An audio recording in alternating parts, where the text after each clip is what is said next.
Welcome to the HR Chat Show, one of the world's most downloaded and shared podcasts designed for HR pros, talent execs, tech enthusiasts, and business leaders. For hundreds more episodes and what's new in the world of work, subscribe to the show, follow us on social media, and visit hrgazette.com. As AI reshapes how organizations attract, assess, and hire talent, HR leaders are being asked to go beyond resumes and interviews to answer a tougher question. How will this person actually show up at work? Hey, this is your host today, Bill Banham, and joining me on the show for the first time is Ben Mones, founder and CEO over at Pharma, an AI-powered platform used by thousands of organizations worldwide to surface insights from candidates' online presence, highlighting strengths like creativity and innovation, while also flagging potential risks such as harassment, fraud, or toxic behaviour. Ben is a recognised voice on how technology is shaping workplace behaviour and culture, and today we'll explore how HR and talent teams can navigate this new landscape responsibly, ethically, and effectively. I hope you enjoyed this conversation that I had with Ben. Ben, how are you doing? Welcome to the show today. Lovely to have you on the pod. Thank you, Bill. Pumped to be here. Yeah, very, very excited. I know in the pre-show we're talking a little bit about your love of the Jays, my love of the Dodgers. Let's not let that get in between us today. Let's talk about the fun stuff. I wasn't going to bring it up. No, fair enough to you guys. You won it. I want to say fair and square. There is that stuck ball, which would always be stuck in my mind. Stuck ball, I give you the stuck ball. And if you don't know what we're talking about, just Google stuck ball, Dodgers, Blue Jays. You'll see what we're talking about. But for today we're going to focus not on baseball. Instead, Ben, let's start with the big picture.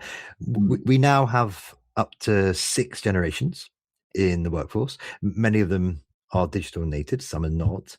How has this shift changed the nature of people risk and employee misconduct?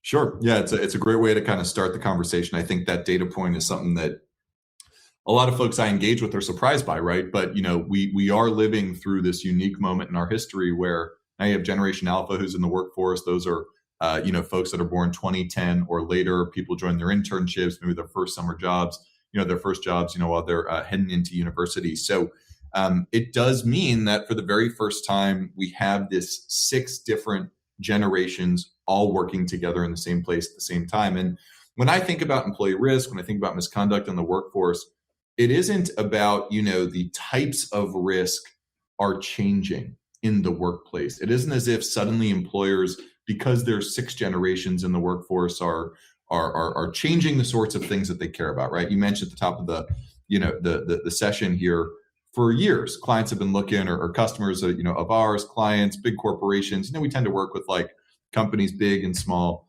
They're all looking at, is this person, going to show up in the way that we expect, kind of as you mentioned. And that's evaluating things like, is someone going to openly evangelize the use of, illegal drugs, right? If someone shows up to a job interview and is like, oh man, like I'm pretty high right now, but let's keep this thing going. You'd probably know as a recruiter or hiring manager what to do with that information, right?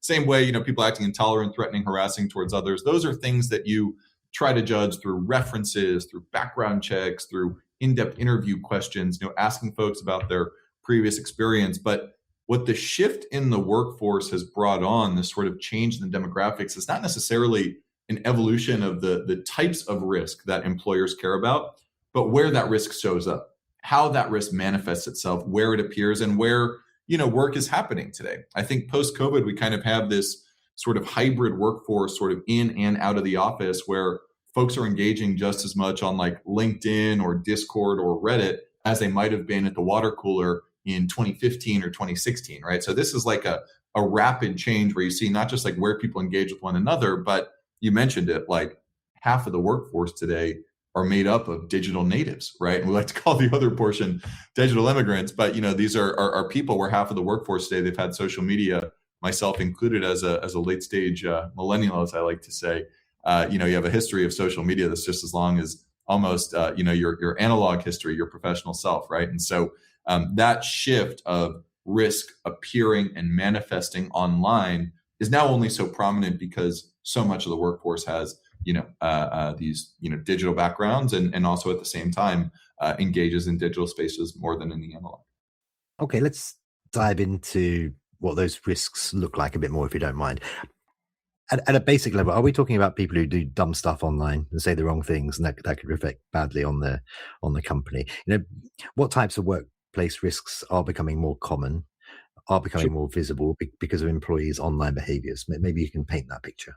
Yeah, it sort of ranges based on the industries that we serve. But if you look over in the UK right now, the Financial Conduct Authority just announced legislation last December, rolling out in early September 2026, where bullying and harassment, any behaviors that could breach the regulatory environment that happen online, the FCA is now saying, under the guise of non-financial misconduct, banks are responsible for managing those sorts of behaviors, right, that happen between employees. So some of these behaviors are now being regulated by certain bodies, in the UK, in certain industries, healthcare, financial services, education, something called the Keeping Children Safe in Education Act that regulates a similar sort of set of behaviors, but also, as you might imagine, an unhealthy affinity with children, something like that somebody might be exposing those sorts of behaviors online. So again, they're largely tied to the industry themselves, the sorts of behaviors that our clients care about. But you can think generally it's the basics, right? It's the intolerance, the threats, the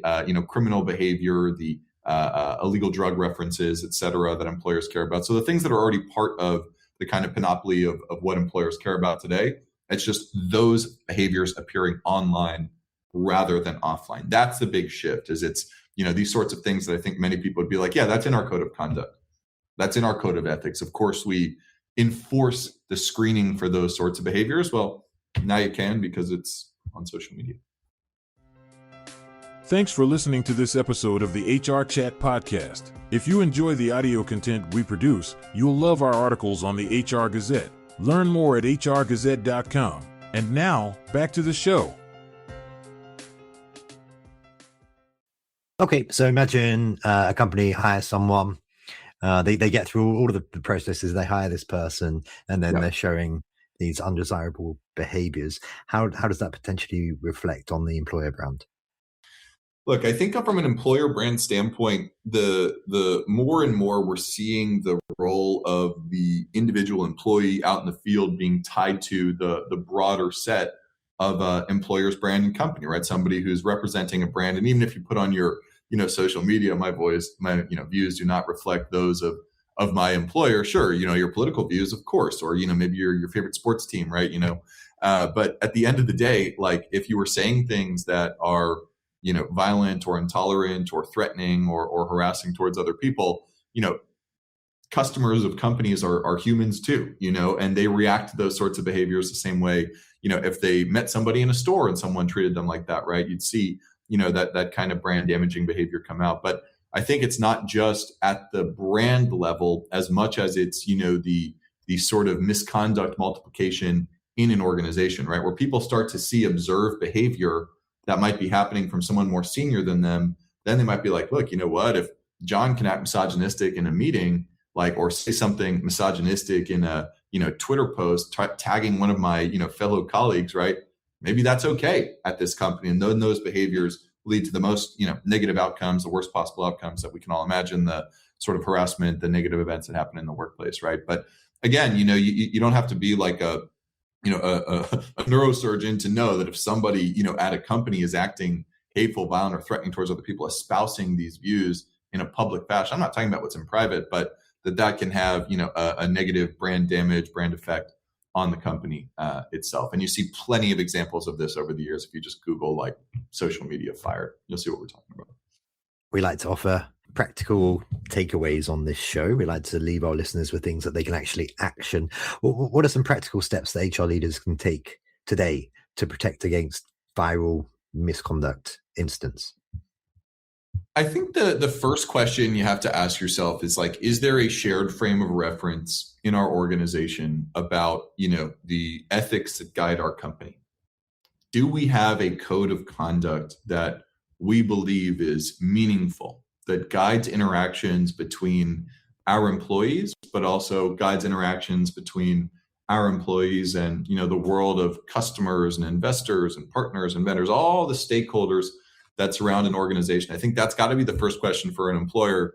And I think many of them that we engage with, that we talk to, say, yeah, there are certain things that we aim to enforce in the hiring process, right, in our hiring practice. And I think the question then becomes, technology has evolved the art of the possible, right? 10 years ago, it wasn't possible to do what I'm talking about, to pick out that one racist tweet that somebody posted, or the TikTok video where somebody says something anti-Semitic, right? Technology wouldn't enable you to be able to do that. Now we're at a point where employers have access and saying, hey, look, like we can look at, publicly available content in a person's web history when the camera wasn't on, when they weren't in the interview process, and see how they're going to act when the interview is over, right? Based on the sorts of behaviors that they have normalized. So the question for a lot of employers, I think, has to start with, A, do you have a shared point of view? Do you have a shared frame of reference on, what that sort of ethical behavior might look like inside of an organization? And then two, is there the will within your organization to enforce that? And if the answer is yes,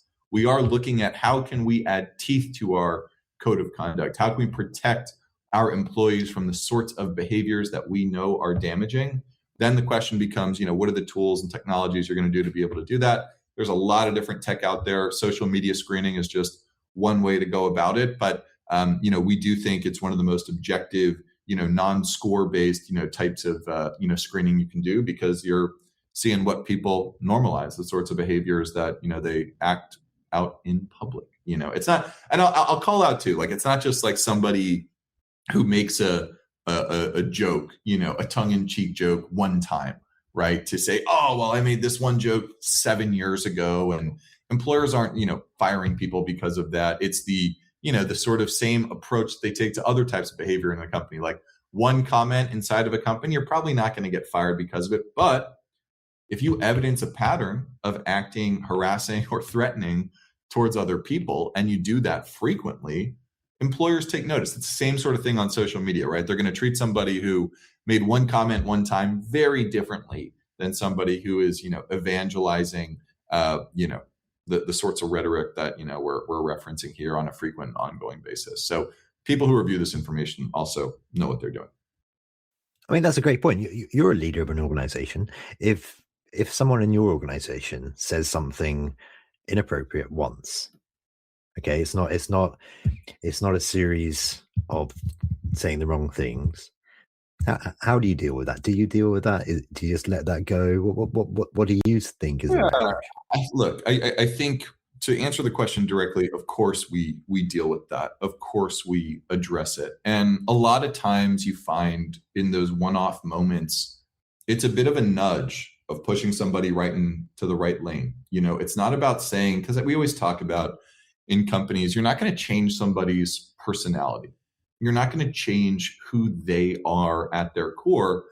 But what you can change is how a person, understands where the lines on the field are, so to speak. What are the rules of engagement in our company? What are the sorts of, sacred ground from a cultural perspective that we want to preserve, right? So in our organization, we do, because we deal in this world of employee misconduct, we got to be really rigorous internally about how we address it. And it starts with, early intervention, direct intervention, but also, I say intervention for a reason. Intervention doesn't mean that you're firing someone, but it's simply that course correcting. We always say, set expectations, don't act and expect that expectations are clear. We are living in a very different market right now, where we call them,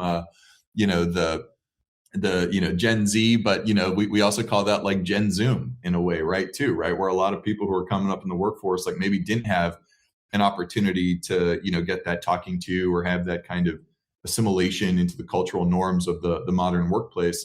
And you have to assume that somebody doesn't know. So I think once you set the expectations around what good looks like with somebody at your company, and then, they continue to evidence the sorts of behaviors that are contrary to the expectations that you've set, then you might have a platform or a program to, begin a different sort of type of engagement with that employee. But I don't think any of us want to fire anybody. Nobody wants to fire people because of what they say and what they do. But, at the end of the day, does that need to happen sometimes? Sure. But we prefer having all our cards up on the table and giving teams the method and the ability to intervene in their own way. It's better to know than to not. that's our perspective on it. Okay, you just raised something else there that I'd love to tease from you, because that was super interesting. The pandemic meant that we all had to stay at home. It put a lot of young people behind a little bit, in one way, getting into a job, starting their career.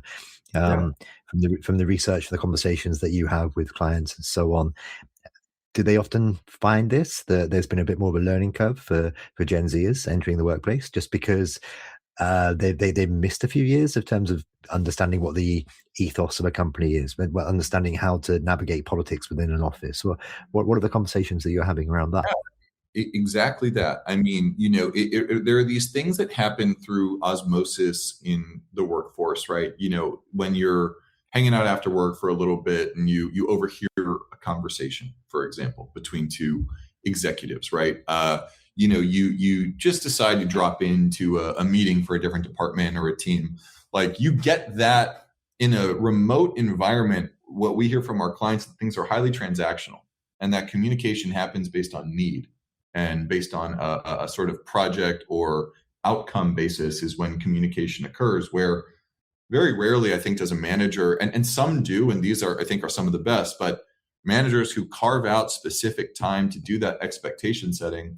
And I don't think it's just with younger employees. I think, we call them, zillennials, right? The same thing, right? Because there are people who are in the millennial generation. And if you look now, we're on year 6 of the, post-COVID, kind of way of working, which I think is so under talked about in our industry, like just how much COVID has changed how we engage with one another in the workforce, and where some of these building blocks that I talk to a lot of my, more senior executives at the company. I don't just mean in age, but in their, their role within the business, and executives I engage with outside of pharma. And it is saying, like, is management today in a more remote work environment, active expectation setting? Is that a more thorough part of how we manage? Because we can't expect people to do things that we just think that they're going to do because they've observed that behavior. So yes, it is something for the generations that are coming up in the workforce who didn't get to see the observed behavior in the physical workspace. But I also think it's something that has deteriorated to a degree as well with other generations, because they're used to this more transactional type of communication, and the walls between home and work have disintegrated. So it's been an interesting phenomenon, and one I think that we are living through it right now. Like, we are in the late stages of the post-COVID hybrid work environment, where a lot of people are going back to the office now, but there is a huge portion of companies that are still doing hybrid or fully remote. Less so. We're a fully remote company, but I think the change has just evolved the expectation and norm setting in companies that has found its way into active management, on a monthly or even biweekly or even weekly basis between managers and employees. Let's now talk about the balance when it comes to ethical AI use in terms of privacy, particularly. I'm sure there are some folks who would have objections around what pharma does because of privacy concerns, and maybe they point to fairness and avoiding bias in hiring decisions and so on. What would you say to those folks who say, this is delving into areas of my life where it shouldn't be going into?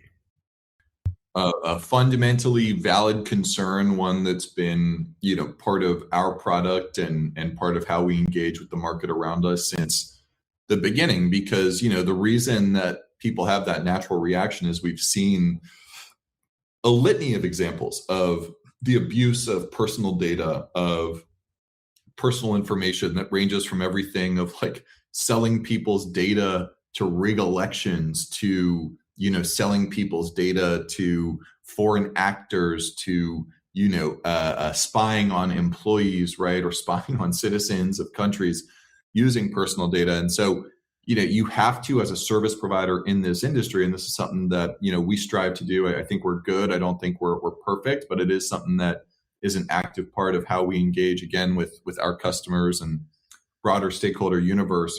But the general idea here is, like, there are a few things that you really got to try to avoid. One is black box scoring. You see a lot of companies that have gotten into, and we won't name names, but there's a lot of companies that are now getting burned a little bit because of the way that they, might have scored employees or, scored candidates for a role, and they can't explain how they came up with that score, right? There's something called the Uniform Guidelines for Employment Selection Procedures that was a sort of precursor to many of the AI acts that we're seeing in New York and California, but of course the EU AI Act as well. So one is this focus on like, how can you deliver data and insight to a customer in an objective way? Back to our baseball analogy, not using, a score on an individual, but calling balls and strikes. You said you wanted to know about a person's acting threatening or harassing. Here are the threatening things that they said, right? And so part of this is recognizing that people know what to do. Users know what to do with information when you present it to them. It might be a new muscle that they have to work out, but people know how to look at a racist tweet and adjudicate that within the broader context of that person's employment at the company itself. So that's one piece, is an avoidance of scoring. Two is obviously just being compliant with everything from the FCRA to the GDPR to the CCPA in California, all the different acronyms, EU AI Act that have come out. The way that you process personal data, the types of personal data that you intake, how you secure it, how you lock it down.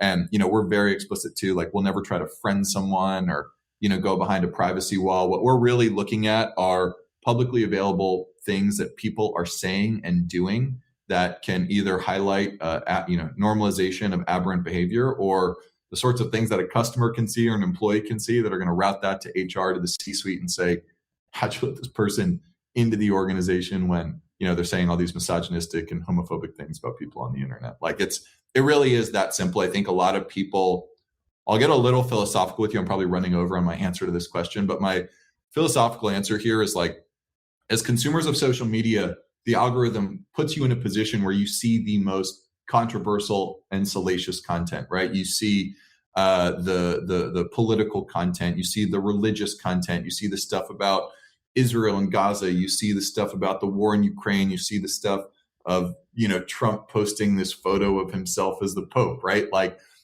our brains are tuned to think that social media in general are these like highly controversial edge cases on both sides, extreme on both ends of the spectrum types of content. But what our customers use us for is everything in the middle, right? The stuff that isn't about politics, isn't about religion. We don't flag for political behavior.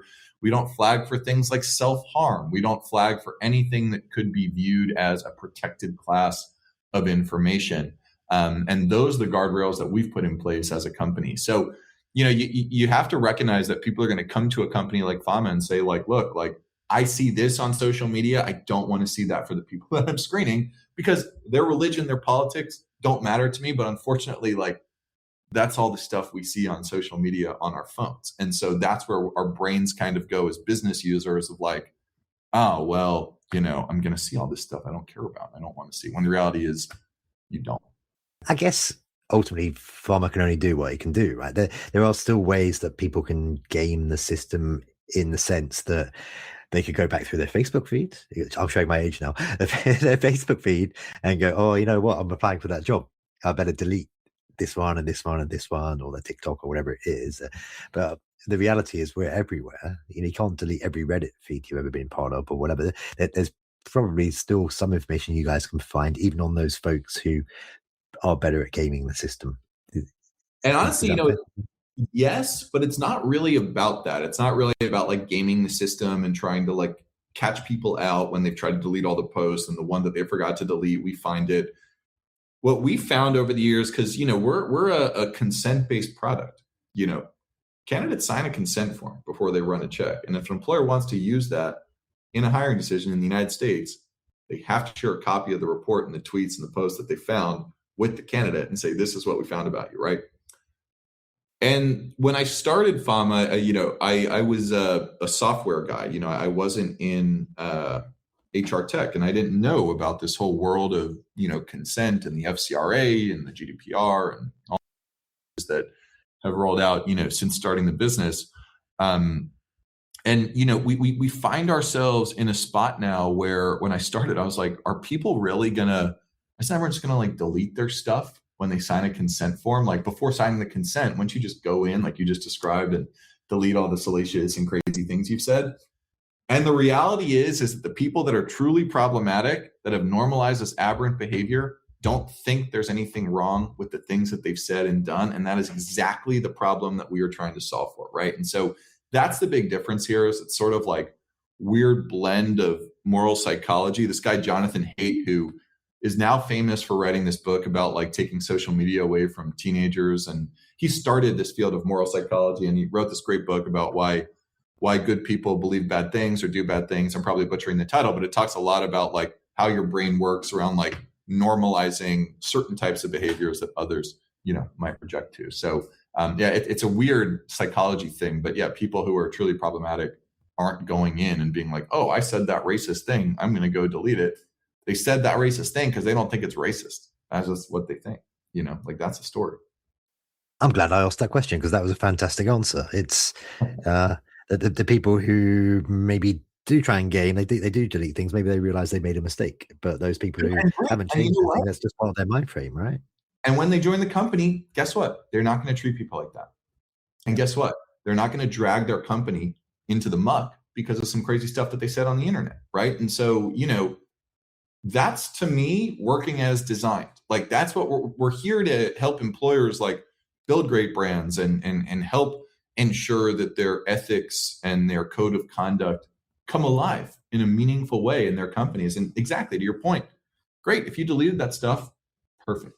Now that was your nudge. That was your checkpoint, like we talked about. I've got 3 more questions I want to ask of you before we do wrap up for today. So I'm going to challenge you for the next 2 questions to answer in 60 seconds or less. What, Bill? Don't do this to me. I've got too much to say.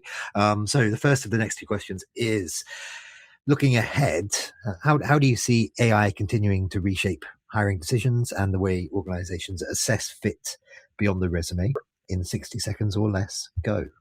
Yes. Right now, we are in the mode as an industry of take away all the AI, screen record someone, AI checker, make sure that they're not using AI to answer the question, right? We want these AI candidates gone. I'm going to give you a totally controversial opinion. Flip that thing on its head. Tell every single person that you're hiring, use as much AI as you want and beat the AI that we're using internally.